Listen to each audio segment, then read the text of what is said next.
Olá pessoal, tudo bem com vocês? Vamos a mais uma videoaula da nossa disciplina de Administração Pública. Hoje a gente vai iniciar uma nova unidade, e vai tratar dos modelos teóricos de administração pública. A gente vai começar a tratar um pouquinho, da evolução da administração pública até os dias atuais. Vamos observar aí, quais são as formas que foram adotadas de gerenciamento ao longo dos anos, para que a gente possa entender um pouquinho mais, como é que nós estamos situados nesse momento atual. Cabe lembrar mais uma vez a importância de vocês assistirem essa videoaula até o final, leiam o material de apoio, leiam, o livro é muito interessante, muito bacana, muito compacto e vai dar para vocês entenderem de maneira mais ampla, o assunto que nós estamos tratando aqui, certo? Vamos lá à nossa aula. Bom, pessoal, como eu já disse para vocês, hoje nós vamos começar a tratar dos modelos teóricos, de gestão aí que nós tivemos na administração pública nos últimos, desde o início, na verdade, dos tempos. Nós tivemos aí, numa perspectiva histórico-evolutiva, a gente distingue, a literatura distingue, três modelos diferentes de administração pública. Administração patrimonialista, a administração burocrática e a administração gerencial. Esses três modelos é o que nós podemos observar, do ponto de vista histórico de evolução da administração pública ao longo dos anos, aqui no Brasil e, na verdade, no mundo, e que a gente consegue entender um pouquinho mais, o funcionamento, da estrutura administrativa do nosso país e, assim, compreender, quais são as características de cada modelo desse, e como é, que nós encontramos nos dias atuais, e quais são os benefícios e malefícios de cada um, dessas estruturas ao longo do tempo. Mas vamos lá observar o funcionamento de cada uma delas. Bom, quando a gente traça, um panorama atual, do que a gente trata como, gerenciamento, como a administração pública é, de fato, administrada nos dias atuais, a gente pode observar o quê? Que a administração gerencial, que é o último modelo que a gente acabou de observar, dentro desse ponto de vista evolutivo histórico, é um modelo que está predominante, é um modelo vigente dentro do nosso país, que a administração burocrática ainda é aplicada, de certo modo, no que tange ali o núcleo estratégico do Estado e em muitas organizações públicas, e que persistem traços e práticas patrimonialistas de administração nos dias atuais. Ainda é possível afirmar, que existem fragmentos de todas as teorias administrativas nas organizações públicas. Isso daqui, pessoal, não é nada muito distante do que a gente já viu em todas as outras teorias, que a gente passou dentro da administração. Quando a gente pega, uma empresa atual, algumas empresas a gente sabe que nós temos todas as tendências modernas, mas a gente tem ainda empresas que têm resquícios lá da teoria clássica, lá da teoria científica, empresas que, apesar de focadas, em práticas mais modernas, ainda guardam no seu íntimo, resquícios de teorias, que já estão, de certo modo, até mesmo defasadas. Mas aqui a gente, dentro da administração pública, a gente tem esse mesmo perfil. A gente vai tratar de cada um, das características de cada um desses modelos, mas é importante que a gente saiba, que esses modelos, apesar de a gente estar ali hoje numa prática de administração gerencial forte no nosso país, a gente tem ainda resquícios fortes, dos outros modelos teóricos que a gente pode identificar ao longo do tempo.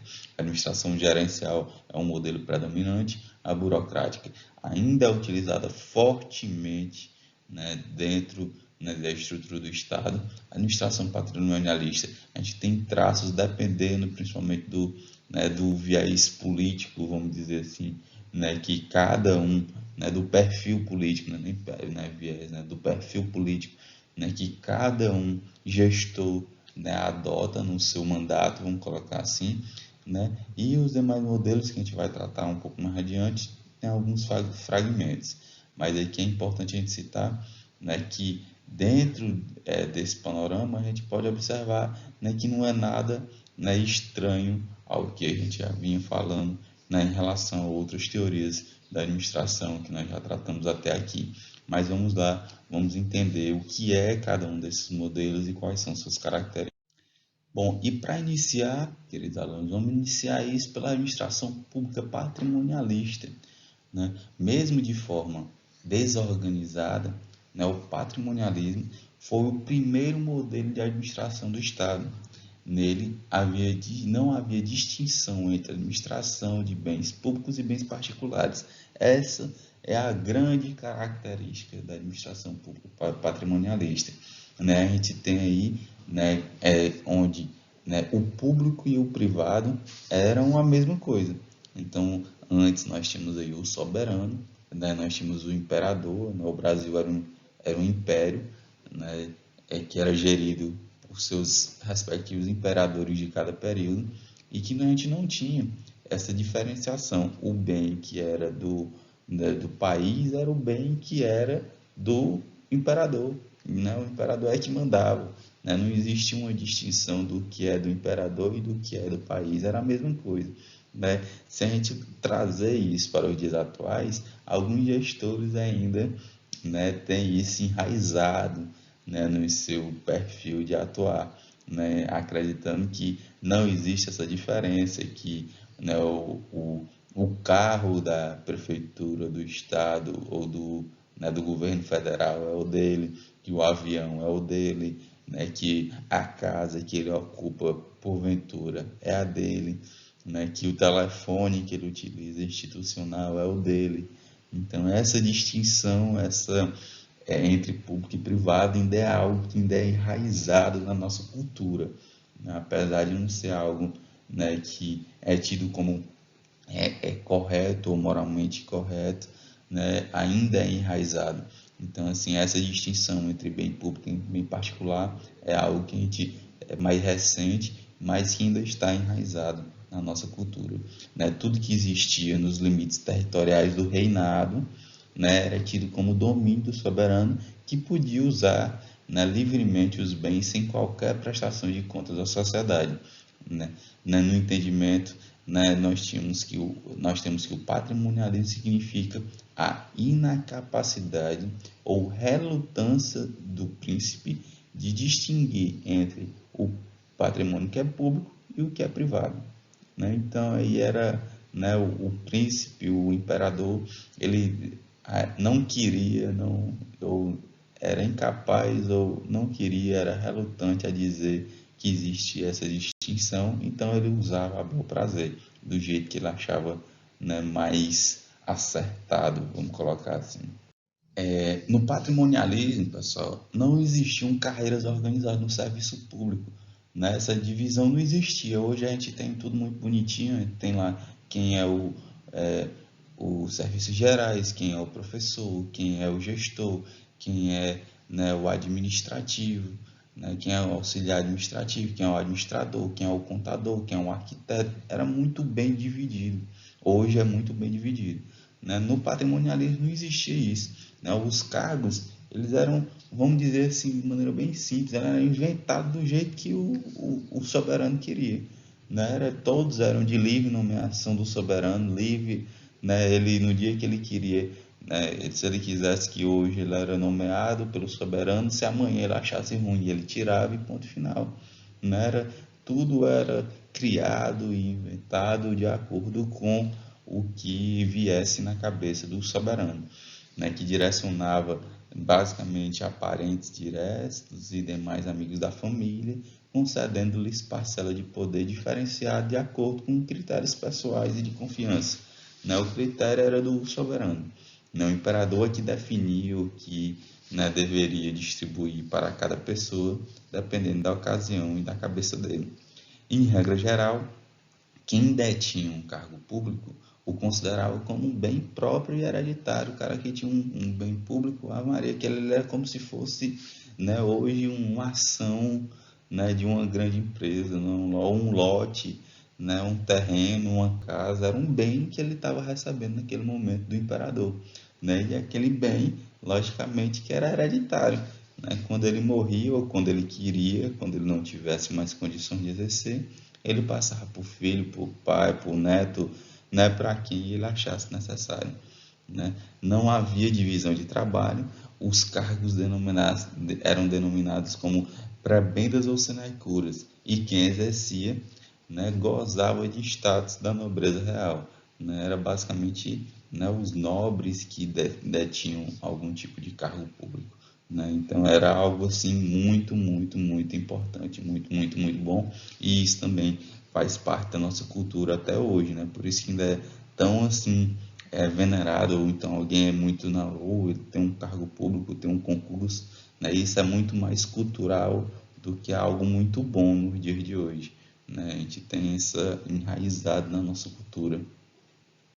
Então, queridos alunos, essa história do hereditário, né, de passar os cargos, né, de pai para filho, né, é algo não tão distante da gente, né? Cargos, por exemplo, né, cartorário, né, que aí é o chefe de cartório, até bem pouco tempo atrás, né, esses cargos públicos ainda eram passados de pai para filho, né? Até 15 anos atrás, 20 anos atrás, aqui no Piauí, isso ainda acontecia. Então não é algo tão distante assim, né? E por isso que ainda está muito enraizado na nossa cultura, né? Esse tipo de ação, né? Esse pertencimento da coisa pública não ter essa divisão com o privado, né? O Estado, na administração patrimonialista, era tido como propriedade do soberano. E o aparelho do Estado, que é a administração, funcionava como extensão do seu poder. Em face da não distinção entre público e privado, logicamente, a corrupção e o nepotismo foram traços marcantes desse tipo de administração. Então, para vocês verem que nem corrupção, muito menos nepotismo, começou ontem, nem antes de ontem. Isso ocorre desde que o mundo é mundo, desde que o Brasil é Brasil. Então, né, isso é algo cultural enraizado, né, que a gente vai demorar um pouquinho para tirar nessas ervas daninhas aí no meio da nossa, né, do nosso ser. O foco das ações não era o atendimento das necessidades sociais, muito menos o desenvolvimento da nação, né? Os benefícios eram oriundos do Estado e da administração, não eram destinados ao povo, mas para quê? Era justamente para um pequeno grupo, né, ali que era ligado ao soberano, né? Então, que também não é algo muito distante do que a gente ainda vê até os dias de hoje, né? Então, assim, é importante que a gente, né, entenda, né, que a razão de ser do Estado e da administração pública é para que a gente tenha benefício para a sociedade, né, e não para um grupo ali ligado ao soberano, que é o que a gente identificava, né, de maneira bem clara, né, na administração patrimonialista. Bom, além disso, né, a base do poder estava na tradição, né, vinculada à pessoa do soberano, que contava com um forte aparato administrativo direcionado a quê?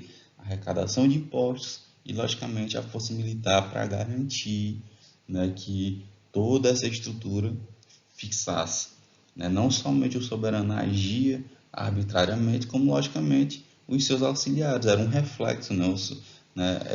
Em toda e qualquer situação, é importante a gente citar, né, que os subordinados, hierarquicamente, eles são um reflexo do chefe, né, na maioria dos casos, né? Então, por como o soberano agia arbitrariamente, logicamente os servidores faziam a mesma coisa e atuavam baseados na forma de agir e nas ordens que eram recebidas do superior. Os serviços públicos, né, consistiam basicamente na segurança, né, para se proteger contra invasores, e na justiça, né, exercida pelo soberano ou alguém por ele designado, de forma totalmente discricionária, a livre escolha, né, mas com respeito a certas tradições, principalmente de caráter religioso. A religião era muito enraizada, né, dentro do processo, na verdade, até bem pouco tempo, né, apenas na Constituição de 88, né, que o Estado foi declarado como o Estado brasileiro foi declarado como laico. Bom, e aí nós temos algumas características da administração patrimonialista. Primeira delas, essa não distinção entre público e privado, que nós já tratamos aqui. Nós tínhamos aí uma impermeabilidade, a participação social privada não existia, né? A sociedade era a sociedade, o povo era o povo, e o rei e os amigos do rei eram quem mandavam. A verdade é essa. O endeusamento do soberano, né? O, o imperador era o rei, era o Deus, era tudo, né? E ninguém podia dizer nada com ele, e ele fazia o que queria. Corrupção e nepotismo, uma marca tremenda desse período, né? Tudo, né, era feito, né, de maneira, né, porteira aberta, todo mundo fazia o que quisia, o que queria. Caráter discricionário e arbitrário das decisões, tudo. Hoje, né, muita coisa a gente já trouxe aqui, né? Uma das características da administração pública, os princípios. A gente sabe que na administração pública hoje a gente só faz o que está na lei, né? Naquela época não, era totalmente discricionário, né? O soberano fazia suas decisões, tomava suas decisões de acordo com a sua cabeça. Na verdade, isso também estava na lei, né? A lei previa isso da época, a Constituição da época. A ausência de carreiras administrativas, não existia carreiras na administração pública, desorganização do Estado, cargos denominados como prebendas ou sinecuras, era praticamente uma propriedade, né? E descaso pelo cidadão e pelas demandas sociais, e poder oriundo da tradição e da hereditariedade, né? Assim como um reflexo, mais uma vez, né, do próprio imperador, certinho? E assim a gente finaliza a nossa aula de hoje, né? E até o nosso próximo encontro.